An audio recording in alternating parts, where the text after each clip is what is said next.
RKSD college का कल यानी रविवार को चुनाव होगा, जिसकी तैयारियां पूरी कर ली गई हैं। तस्वीरें आप देख सकते हैं कि आरकेएसडी कॉलेज की किस तरह से तैयारियों से पहले जो मतदान पेटियां हैं वो बांटी जा रही हैं। और आपको बता दें कि जो मतदाता है वोट डालने से पहले क्या कुछ डॉक्यूमेंट साथ लाने होंगे। आपको बता दें कि 8 तरह के ऐसे डॉक्यूमेंट हैं जो मतदाता को साथ लाने होंगे, उसमें से कोई एक डॉक्यूमेंट साथ ला सकता है। आइए पूरी जानकारी के लिए बातचीत कर लेते हैं डॉक्टर संजय गोयल से कि उनका क्या कुछ कहना है, किस तरह से जो मतदाता हैं मतदान के लिए आ सकते हैं।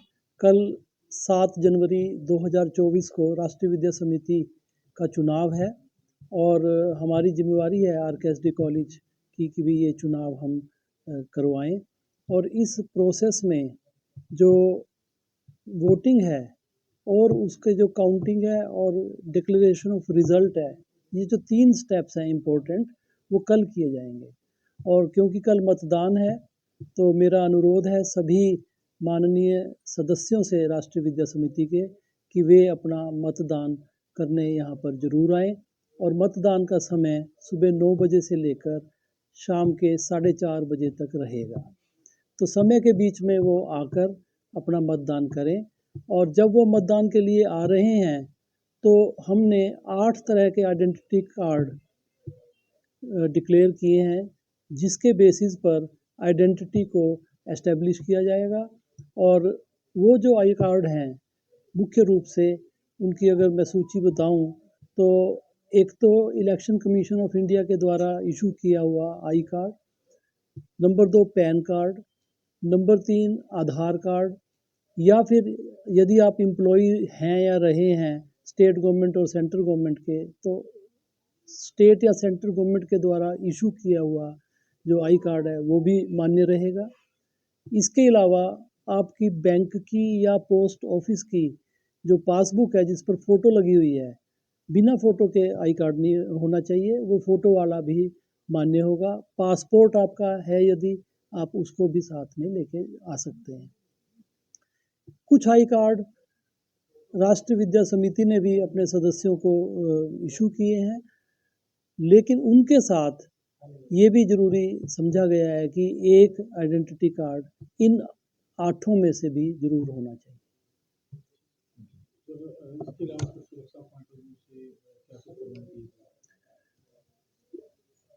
कल का जो चुनाव है हमेशा की तरह कड़ी सुरक्षा में किया जाएगा। और सबसे ज़रूरी ये समझा गया है कि कॉलेज प्रांगण में मतदान के समय केवल और केवल वोटर ही आएगा, या तो वोटर कैंडिडेट के रूप में, या वोटर एजेंट के रूप में, या वोटर के रूप में। जो भी राष्ट्रीय विद्या समिति के सदस्य हैं, स्टाफ ऑन ड्यूटी के अलावा केवल उनकी एंट्री होगी। और हमने गेट नंबर 2 से केवल एक ही एंट्री और एक ही एग्ज़िट रखी है। गेट नंबर 2 में 2 हमारे छोटे गेट्स हैं, जिससे कोई भी पैदल यदि आता है तो उससे एंट्री होती है।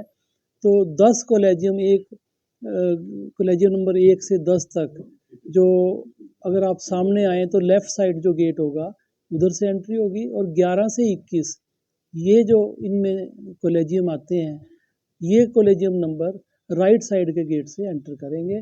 और एंट्री से पहले जो आपको कैंडिडेट्स के द्वारा मतदाता की पर्ची इशू की गई है या नहीं भी की गई है, तो हमारे हेल्प डेस्क से आप उस पर्ची को दिखा के उस पर सिग्नेचर करवाएंगे, और या आप वहाँ पर पर्ची हमसे इशू करवा लेंगे। वो जो मतदाता वोटर की पर्ची है, वोटर स्लिप है, उस वोटर स्लिप को लेकर आप पोलिंग बूथ पर जाएंगे। हर कॉलेजियम का एक पोलिंग बूथ है, एक कॉलेजियम का एक पोलिंग बूथ है, 20 कॉलेजियम के 20 पोलिंग बूथ हैं, जिनको हमने 3 ब्लॉक्स में बांटा है। Block 1, block 2, block 3। ब्लॉक 1 में कॉलेजियम नंबर 1 से 7 और 8 से 13 तक ब्लॉक नंबर 2, और 14 से 21 तक, जिसमें 16 में चुनाव नहीं है, वो जो है ब्लॉक नंबर 3 में आएगा। ब्लॉक नंबर 3 बीएड कॉलेज जो है आरकेएसडी कॉलेज ऑफ एजुकेशन, वहाँ पर ये पोलिंग बूथ्स बनाए गए हैं।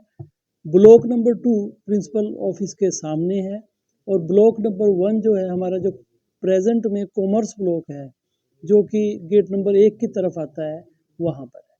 हमने सुरक्षा की दृष्टि से जो जानकारी प्राप्त की, बैरिकेडिंग की जाएगी अम्बाला रोड पर, जिसके ऊपर कॉलेज का गेट नंबर 2 स्थित है, और वो बैरिकेडिंग ब्रॉडली हो सकता है पेवा चौक के बाद अरुणा फिलिंग स्टेशन के सामने जो कट है वहाँ पर हो, और दूसरी साइड अम्बाला रोड पर रेस्ट हाउस या जो आरकेएसडी पब्लिक स्कूल के सामने कट है वहाँ पर हो।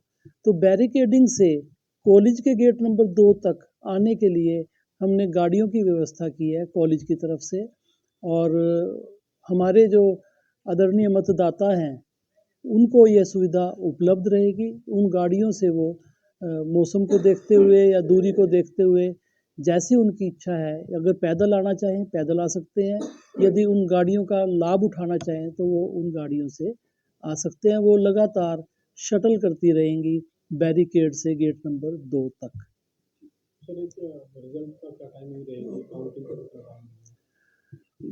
जो पोलिंग का समय है 9 से 4:30 बजे है।